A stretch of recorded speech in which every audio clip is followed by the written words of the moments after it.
1 கொரிந்தியர் 2வது அதிகாரம் 2வது வசனம். இயேசு கிறிஸ்துவை சிலுவையில் அறையப்பட்ட அவரே அன்றி வேறே ஒன்றையும் உங்களுக்குள்ளே அறியாதிருக்க.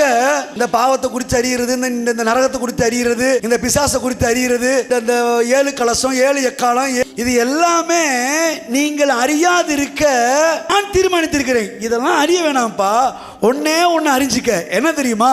இயேசு கிறிஸ்துவை சிலுவையில் அறையப்பட்டவரா நீ அறிஞ்சிட்டு வச்சுக்கவே, நரகத்துக்கு இது உன்னை தப்பு வைக்கும், ஆக்கினை தீர்ப்புக்கு உன்னை தப்பு வைக்கும், 7 கலசத்துக்கு உன்னை தப்பு வைக்கும், பிசாசுடைய வேதனைகளுக்கு உன்னை தப்பு வைக்கும், பலவிதமான பிரச்சனைகளுக்கு உன்னை தப்பு வைக்கும். ஆகவே இயேசு கிறிஸ்துவை சிலுவையில் அறையப்பட்டவராக அன்றி வேற ஒன்றையும் உங்களுக்குள்ளே நீங்கள் அறியாதிருக்கும்படி நான் ஒரு முடிவு எடுத்துட்டேன்றான். நானும் அந்த முடிவில் தான் நிற்கிறேன். நரகத்தை அறிய வேணாம் பாஸ்டர், வேணாங்க, அது நமக்கு இல்லைங்க, கைகளை தட்டுங்க, நமக்கு இல்லைங்க. அது பாவிகளுக்காக கூட நரகத்தை உண்டாக்கல. யாருக்காக தெரியுமா உண்டாக்கப்பட்டிருக்கிறது?